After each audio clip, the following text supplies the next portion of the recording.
It was the kind of winter that even wolves had learned to fear. The trees stood still as statues, their skeletal limbs sheathed in glassy ice. Snow fell not in gentle flakes, but in clumps, heavy, wet, and unyielding. And beneath it all, Europe was bleeding. Somewhere in the Ardennes, the map never marked it clearly, a frozen foxhole yawned open, jagged and deep. Shrapnel had carved it, shell fire had shaped it, and fate had claimed it. The war had been quiet that morning, or as quiet as war ever is. There was the constant hum, the low, bone-deep murmur of distant artillery. And then the sudden crescendo. A forward patrol had moved too close. Gunfire cracked through the trees like breaking bone. Men shouted in languages that didn't matter. One fell into the snow. Another answered the fall with bullets of his own. And then, silence. The first to tumble into the foxhole was a German corporal, barely 20. Leather gloves torn, rifle jammed from the cold. A jagged tear across his ribs leaked warmth into the frost. He gasped, not in pain, but in confusion. The snow had swallowed the world whole. The war, the orders, the map, gone. All that remained was the breath fogging in front of his face. And then came the second. An American, older, broader, blood already black on his temple. He didn't fall so much as stumble. Slipping on ice, boots cracking thin layers of frost, his body crashing down into the very same pit as the enemy he thought he'd killed. The two men hit opposite sides of the foxhole like broken statues. Guns up, breath held, fingers curled around triggers. And then, nothing. No shots fired. Just the sharp animal breathing of two men too exhausted to finish what their nations had started. The cold crept in like a parasite. Their clothes were soaked, not from blood, but from thawing snow. Their wounds, shallow but loud, pulsed in rhythm with their racing hearts. Each man knew he could kill the other. Each man knew the other could kill him, but neither did. The German was the first to lower his weapon. Slowly, deliberately. The American didn't follow suit, not yet. His eyes were ringed with frostbite. His cheekbone purpled beneath the skin. But something in the boy's face across from him. He couldn't see Hitler there. He couldn't see ideology. He just saw a kid. A scared, bleeding, frozen kid. So he lowered his rifle too. And the war, for a few square feet of frozen earth, stopped breathing. Above them, the Ardennes whispered. Snow thickened. Branches creaked. The sky dulled to a sickly gray. Time passed strangely inside the foxhole. It wasn't measured in hours or shifts, but in the pain of movement and the warmth of breath. They said nothing. Not at first. There was no point. They were enemies. That was supposed to be enough. But winter, real winter, didn't care about uniforms. It was a butcher in white, blind to the flags on sleeves. And the men inside the foxhole began to understand something ancient. The body cannot survive long in hatred. So they shared the space, not like brothers, not even like men.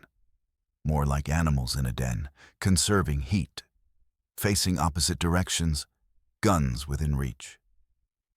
But the silence between them began to shift. The American, we'll call him James, opened his rations first, not out of generosity. He simply needed to eat, or he'd pass out. The German, we'll call him Emil, watched carefully, expecting a trick. But none came. So he reached into his own coat and unwrapped a single piece of hard bread, half frozen. No words exchanged. Just nods, breath, and the creaking sound of boots adjusting against frozen mud. James removed a glove, his fingers trembling as he lit a match. The tiny flame flared like hope, then went out in the wind. He tried again, failed. On the third try, Emil leaned in, shielding the wind with his own body. Together, they lit it. Together, they warmed their hands over the tiniest fire in Europe. By nightfall, it was hard to tell who had fallen farther, into injury or into something more frightening. Trust. They slept in shifts, or tried to. James dreamt of Kansas fields, of red dirt under his nails. Emil saw the face of his little sister dancing on a riverbank in Bavaria. The war hadn't taken those memories yet, but it had tried. The cold had no edges. It was everywhere, in everything. They rubbed their feet together, not out of intimacy, but desperation, to keep circulation alive. One wrong decision in that frost, and a toe would go black by dawn. Above them, trucks passed in the distance. Men called out in slurred voices, too far away to hear. And still, the two soldiers said almost nothing. Because in the hush of snow and blood and fireless cold, words felt too expensive. It wasn't until the third morning that James spoke. "Brothers?" he rasped, pointing at the photo Emil had been staring at. Emil blinked, then shook his head. "Sister," he said. "Anna." James nodded. "Mine's Ellen." He reached into his coat and showed a locket, just briefly. A child's face smiling. Something shifted then. Not peace, not friendship, but recognition. That under all of it, the insignias, the barbed wire, the artillery maps. They were just two boys who had run too far from home. The war outside didn't pause. It raged and roared. But in this one small crater, it had no breath left. The snow grew deeper. Rats skittered nearby, drawn to the blood. But neither soldier moved to kill the other. Not even when a shadow passed overhead. Not even when a flare lit the sky blood red. Not even when one of them shivered, cried out, and had to be calmed with the touch of a hand instead of a bullet. For 7 days, the Foxhole became something else. Not sanctuary, not purgatory, but proof. Proof that sometimes the shot that should have killed you is the one that teaches you to live. It was not the hunger that broke them first. It was the silence. Not the kind of silence that comes from peace, but the thick, suffocating hush that blankets a battlefield after the shells stop falling. A silence packed with ghosts, with the weight of all the voices that would never speak again. For 7 days, the sky stayed the color of gunmetal.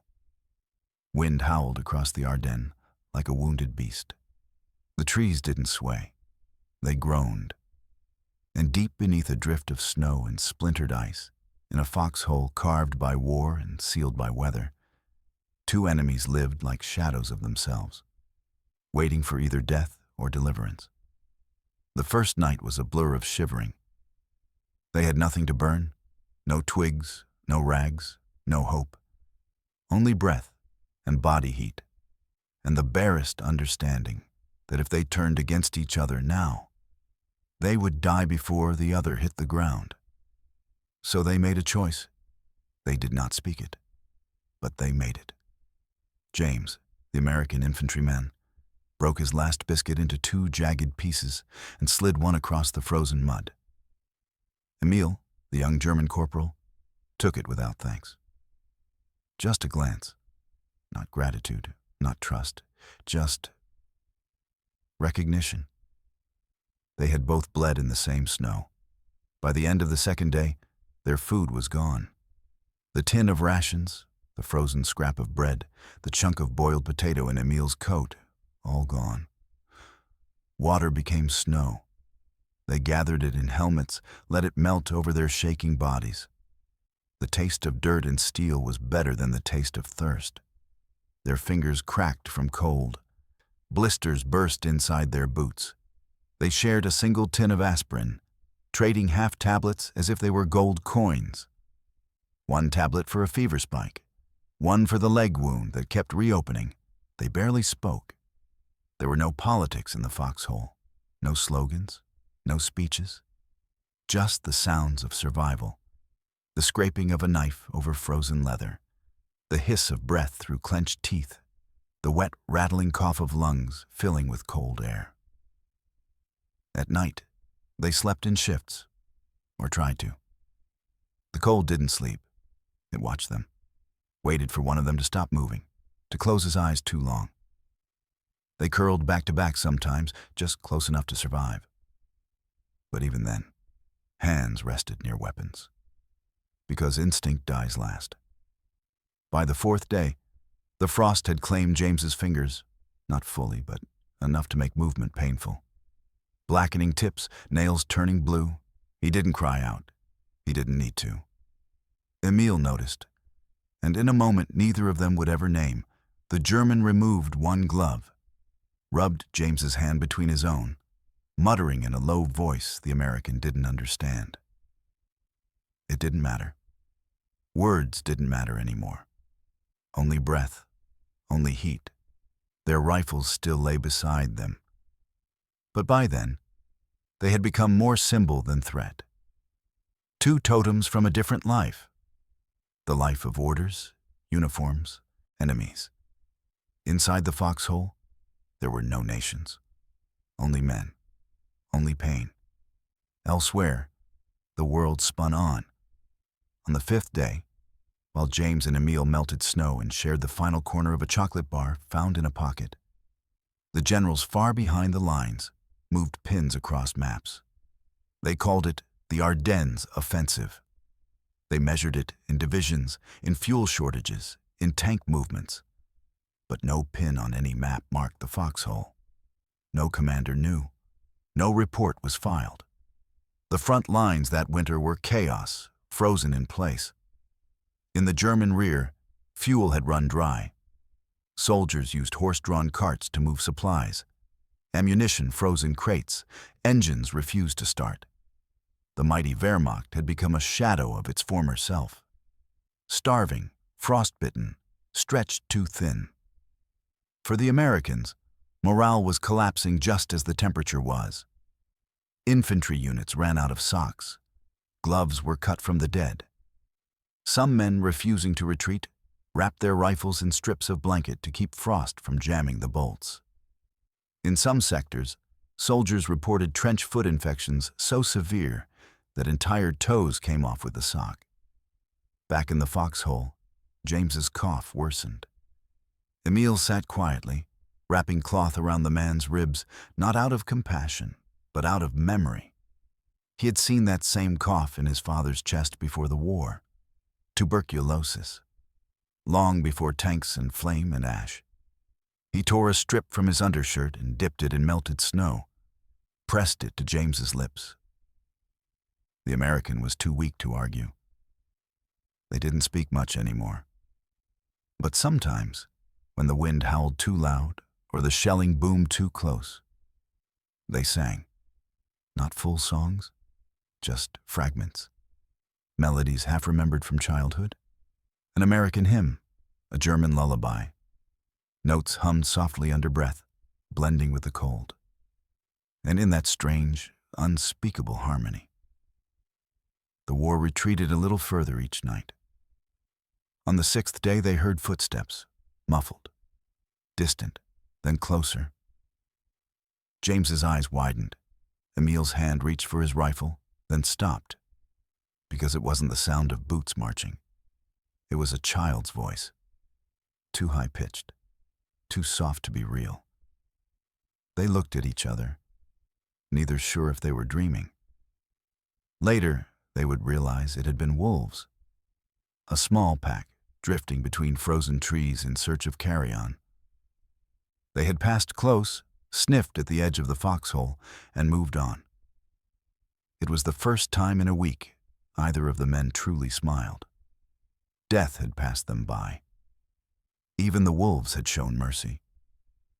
By the seventh morning, their bodies were shells.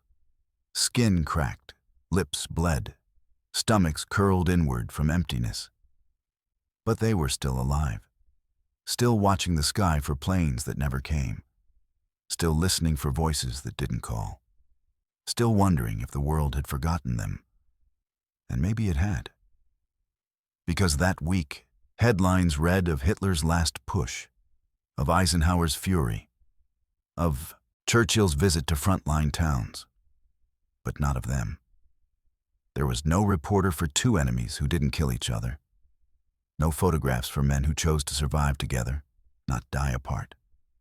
Just the snow, and the silence, and the final match, lit not for warmth, but a signal. Smoke curling upward, thin and gray, a desperate prayer, a human signal, a whisper to the sky. We are still here. In the end, the frost did not win, but neither did the flags. The war moved on without them. It always did.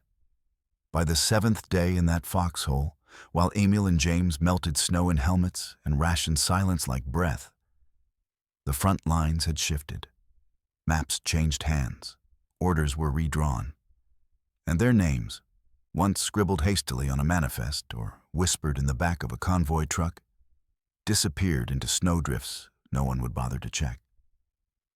They had become ghosts, still breathing, still shivering, still alive, but forgotten all the same.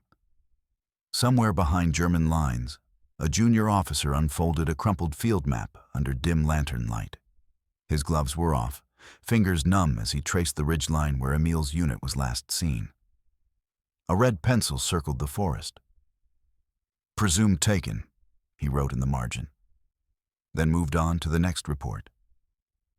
Emil's mother, a widow in Stuttgart, still lit a candle each night, still boiled one extra egg every morning, placing it beside his untouched coffee cup. His last letter had arrived 2 weeks ago. It was short, polite, full of phrases carefully chosen so as not to draw the censor's blade. He hadn't told her how cold it was, how thin the wool in his boots had become, how young the new recruits looked, how afraid. And now, nothing. The candle burned shorter. The egg went cold. The war did not write back. On the American side, James was just another private from Kansas, one among tens of thousands. His unit had crossed into Belgium in early December. They'd fought through hedgerows and farmhouses, ducked mortars in fog so thick it felt like drowning. And then one morning, his commander asked, "Where's Reed?" No one knew. Some said he was injured and evac'd. Some said he'd gone off course, taken by the enemy. One said he'd seen a figure in the woods, might have been James, might have been a deer. And just like that, he slipped through the cracks. Back home, the newspaper printed its Christmas issue. Local boys listed as wounded, killed, and missing. His mother clipped it, circled his name, prayed it would change by the new year. But Kansas was far from the Ardennes, and mail moved slowly through frozen war. Elsewhere, Europe groaned beneath its weight. Supply trucks from the U.S. lumbered through the mud-slick roads of northern France, their engines coughing black smoke into icy wind. Drivers wore scarves over their mouths, goggles over eyes that hadn't seen sleep in 2 days. They carried fuel, bread, bullets, the spine of the Allied advance. But even the Red Ball Express couldn't outrun the weather. In the hills beyond Bastogne, tanks sat idle. Diesel froze in their lines. Steel cracked under thermal stress. Men wrapped tank treads in canvas to prevent skidding. And still, the German counteroffensive surged. Hitler's final gamble, the Ardennes, was a bet paid in blood. His commanders had ordered the push on December 16th, hoping to split the Allied forces and punch through to Antwerp. What they got was chaos, frozen mid-stride. Entire divisions became islands in a sea of ice. German infantry dug trenches with bayonets. American GIs used helmets as shovels. Artillery shells buried themselves in snowbanks before exploding, or didn't explode at all. It was a war that ground itself to death. and in its grinding, forgot the names of the ones trapped beneath. In a field hospital far from the front, a nurse opened a mailbag delivered 5 days late. Inside were 22 letters addressed to men who no longer existed. "Return to sender," she whispered. The phrase felt like a knife. She looked down at one envelope, mud-stained, carefully penned. Private James Reed, 12th Infantry, C Company. It smelled faintly of perfume. She didn't open it. Instead, she placed it gently on a growing pile marked Unknown Status. Beneath all of this, below the paperwork, the radio silence, the crumbling maps, 2 men stayed alive by refusing to follow the script. James and Emile had stopped being soldiers days ago. They were now something smaller, and somehow, something more. Emile no longer dreamt in German. James no longer thought in English. Their thoughts were in gesture, in looks, in the careful way they shared heat or tore cloth, or passed the last aspirin like a sacred relic. There were no salutes, no ranks, only life and its refusal to go quietly. And above them, the storm did not stop. Snow fell in great veils, like silk draped over a corpse. Tanks sat half buried at crossroads, their barrels aimed at enemies who no longer moved. Corpses froze in trenches, untouched by burial parties. Commanders scribbled casualty estimates on chalkboards already erased by new orders. Radio operators tapped out distress calls into the void. Engine oil thickened into molasses. And somewhere in Berlin, Hitler pored over a map of Belgium, still convinced the push would turn the tide. He never saw the Foxhole, never knew the names of the men who defied his war, not by fighting, but by surviving. What the world forgets, winter remembers. The frozen earth held the stories no pen would record. 2 hands, one pale, one calloused, gripping each other in fevered cold. A shared canteen passed without words. A lullaby hummed not for country, but for sanity. And still, no rescue, no flare, no patrol, just the distant scream of war, muffled by snowdrifts. Somewhere in a command tent, a lieutenant folded a casualty report. 15 names marked MIA. "They'll turn up," someone muttered.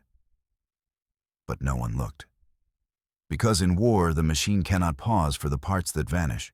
It only replaces them. By the end of the week, James could no longer stand. His leg wound festered. Fever ran hot down his spine. Emile watched over him, eyes hollow, shoulders squared not in pride, but in obligation. He boiled snow, changed bandages, whispered prayers to gods that hadn't answered in years. Above ground, the trees moaned in the wind. The sun didn't rise. It merely changed the color of the fog. The world had moved on, but below, the war still whispered. And in that foxhole, 2 forgotten men clung to memory like fire. We think of war as noise, but sometimes its greatest cruelty is silence. Dawn came like a thief, not in gold, not in promise, but in a cold gray haze that crept low over the trees, whispering through the forest like the breath of something old and half asleep. The storm had broken sometime in the night. A thaw had begun. Ice cracked in the trees above. The foxhole, once sealed in frost, now wept in slow drips down its walls. Emile woke first. He always did. His eyes adjusted to the pale light, scanning the sky like he expected it to betray them. James lay beside him, barely conscious. His fever had burned through the night, leaving his cheeks flushed and his breath shallow. Emile placed 2 fingers against the man's throat, feeling the faint drumbeat of life. Still here, still both of them. Here. The wind had changed, not warmer, but cleaner. Carried on it, a sound, distant, human, a voice, too far to make out words, but too near to be imagined. Emile froze, then slowly, he reached for the rifle. For 7 days the war had been quiet, and now, all at once, it remembered them. Another voice. Closer. Calling. He turned toward James, who stirred beneath the worn coat they'd shared as a blanket. The American's lips moved, but no sound came. The voice outside was calling in English. A patrol. They were looking for someone. Probably not him. But still, a patrol meant rescue, warmth, food, life. And suddenly the weight of the last 7 days hit Emil like a second winter. What would happen if he answered? What if he stood, arms raised, and waved for help? Would they shoot? Would they listen? Would they see the German uniform first and the truth second? Or worse? What if they took him in and left James behind? Because James couldn't walk, not anymore. His leg was a wound stitched in ice, his strength spent, his voice barely a whisper. Emil stood slowly, rifle in hand. The voices were getting closer. He turned the weapon in his fingers, not aiming, not threatening, just holding it. And then he heard it, his own name.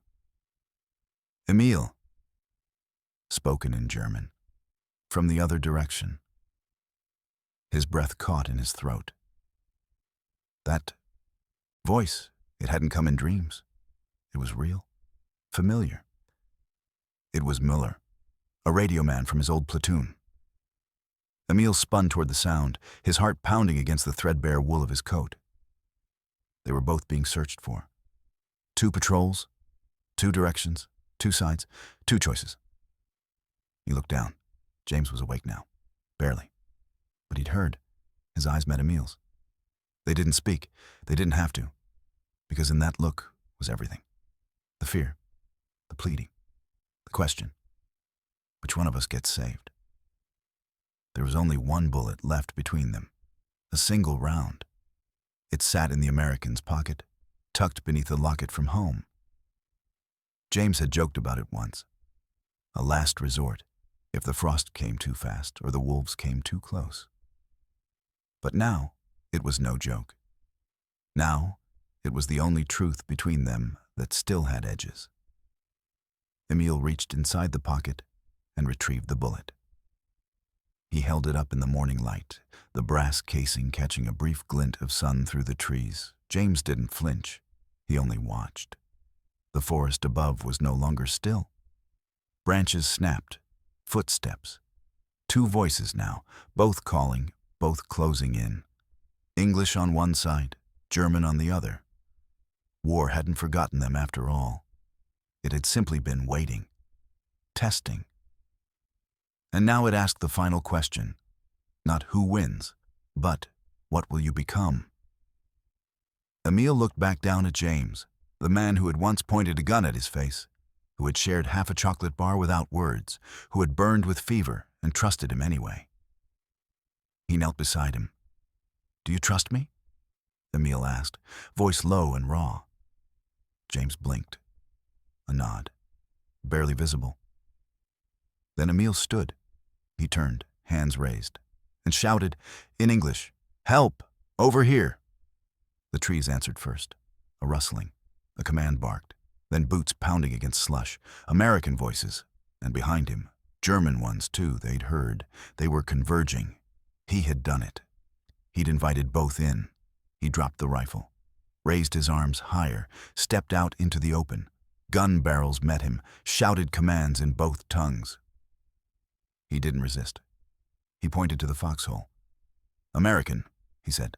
"Sick. Don't shoot." One of the Americans broke from the group, sliding into the foxhole. James groaned, barely conscious. "Jesus," the soldier muttered. "He's alive." Another voice, a German one now, called Emil by name. Müller, his old friend. They met eyes across the clearing, and both lowered their weapons. For a heartbeat, no one moved. Then the senior American stepped forward. "What the hell is going on here?" Emil said nothing. He just gestured toward James again. And then, surprising even himself, he reached into his coat, pulled out the bullet, held it out in his palm, open-handed, a gift, or maybe a confession. The American looked at it, eyes narrowing, then took it without a word. In the days that followed, the paperwork would say very little. 2 soldiers found alive. Unclear engagement. Possible desertion. Possibly heroic. The stories never matched. Some said the German saved the American. Some said the American spared the German first. Some said it was an ambush. Others, a miracle. But neither man would speak of what really happened, not for years. Because war always wanted endings, and some stories refused to give them. What matters is this. At the edge of winter, at the razor-thin border between survival and surrender, one man had a choice. He could have walked away, could have saved himself, could have returned to a flag. Instead, he carried a body, carried a name that wasn't his, carried the burden of mercy through a clearing full of rifles. And though the war would go on, for one frozen morning in the Ardennes, it paused, because a soldier chose a man over a uniform. And Dawn, for once, did not choose a side. History is written by the ones who return, but it often forgets the places where memory bleeds quietly into frost, where names fade not with death, but with the cold indifference of time. There is no medal for what happened in that foxhole, no citation, no archive entry, no parade. The war moved on, and it did not look back. By spring, the Ardennes thawed. The forests, once shelled into splinters, grew quiet again. Moss-covered craters, ice melted through rusted helmets, foxholes caved in, and somewhere beneath the roots, bones remained undiscovered. Or perhaps, footsteps barely escaped in time. What happened in those 7 days between Emile and James is not found in military records. Their unit logs are incomplete. Rescue reports conflicted. No photograph exists of their shared shelter, no formal account of the decisions made at dawn. And maybe that's the point, because some moments were never meant for history's stage. Some stories exist only in the space between survival and silence. After the war, the world rushed to forget. Factories retooled, cities rebuilt. In Germany, silence became currency, a way to bury guilt beneath reconstruction. In America, boys came home to quiet porches and newspaper headlines. Kansas crops needed planting, Stuttgart roads needed paving. James Reed's name was never engraved on a monument. But once, in 1949, a faded envelope arrived at a post office in Kansas. The return address, Bavaria. The handwriting was stiff, precise. Inside no letter, just a photo. A younger version of James, laughing with a man in German uniform, both half covered in snow, a foxhole behind them. No one ever knew who sent it. No one ever asked. In a military museum near Liège, behind glass, there is a canteen with 2 names etched faintly into the side. The curator doesn't know where it came from. Visitors rarely notice it. But if you lean close, if the light hits just right, you can still read the letters. E.M. J.R. No context, no plaque. Just 2 initials carved in desperation. Proof that for a moment, even enemies wanted to be remembered by something other than their flags. The story was nearly lost, buried in a drawer of mismatched testimonies, survivor accounts, and censored letters. A whisper passed between veterans decades later at reunions where no one asked too many questions. They called it the Foxhole Miracle. But no one ever knew which side the men belonged to. And perhaps it's better that way. Because what happened in that pit wasn't German. It wasn't American. It was something older, something human, a truth too quiet for headlines, too complicated for textbooks. That in the heart of a war that demanded obedience, 2 soldiers chose defiance, not through violence, but through mercy. Cemeteries stretch across Europe, rows of crosses, stars, and stone markers with names carved deep. Emile's is not among them, nor is James's, at least not with certainty. Perhaps they made it. Perhaps one didn't. Perhaps one walked again through the forest years later, hand on the bark of an old tree, remembering where the frost once bit deepest. Perhaps both lived. Or perhaps the war swallowed their faces, but left behind the echo of their choice. The truth doesn't always end in clarity. Sometimes it ends in snow. Even now, the forest remains. Older, quieter. Wolves move through its edges, no longer chased by flame or boots. Children play near the trees, unaware of the stories buried beneath their feet. And every spring, when the snow melts, the earth reveals its scars. Shallow depressions where roots twist oddly, where the soil still crumbles too easily. A foxhole, once carved by fear, now forgotten by all but the wind. But somewhere, maybe in Kansas, maybe in Stuttgart, an old man still wakes in the night, heart racing, breath shallow, and sees a pair of eyes across from him. Not with hatred, but with recognition. We spend so much time studying the thunder of war, the movements, the maps, the machinery, but maybe the real legacy of World War II isn't written in the victories, but in the cracks, in the hesitation before a trigger pull, in the shared match flame, in the final bullet, left unused. Because war dehumanizes.